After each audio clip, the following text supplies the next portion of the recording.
So you have to do that with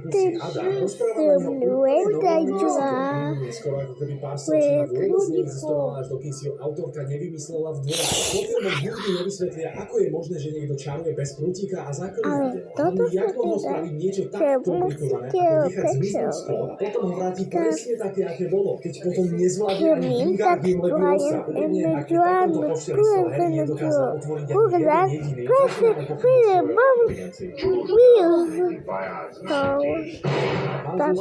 Hlavne takto nefunguje. V prípade by Vernonovi puška explodovala v tým, že sa ani nemusíme pozastavovať nad tým, že škriatkovia s odpornými ksichtami a dlhými nosmi, čo sa starajú o zlato, sú tak trošku vyzobrazením toho, ako nacisti opisovali Židov. Výborne, slečna Rowling. Ďalšia vec, čo mi ale neuveriteľne vadí, je, že v slovenskom dabingu sa nevedia rozhodnúť, čo je vlastne škriatok. V angličtine sú toto goblini a toto domáci elfovia, ale v slovenčine sú obidvaja škriatkovia. A pokiaľ to doteraz nebolo metnúť, sa v neskorších filmoch týchto škriatkov premenujú na narážku. Ja neviem, oni vôbec rozmýšľajú nad tým, čo dabujú.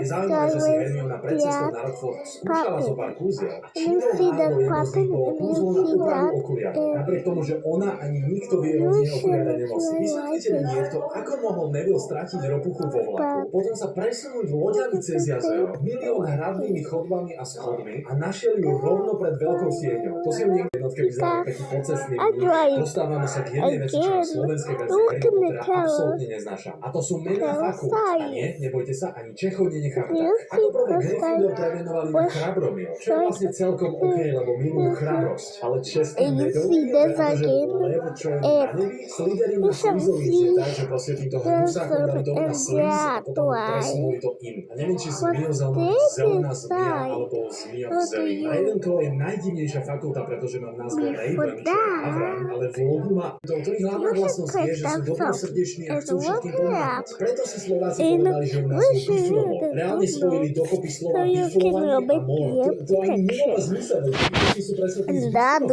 To trochu mrzalo, tak ich nazvali prosím.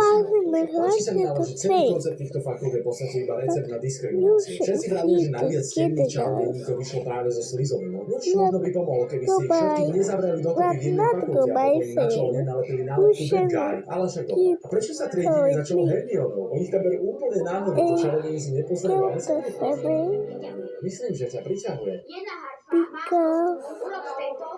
Prečo robí to kúzlo ako rímovačku? Tak sú to rímovačky, latinské výkriky, alebo si stačí predstaviť výsledok a nepovedať pritom nič. A to slova ani raz v celej sérii nevysvetlia, prečo Seamusovi kompletne všetko bude. Však ešte aj voľba Hermionou stojí voľba pred mačkou a chodbou, na ktorej ich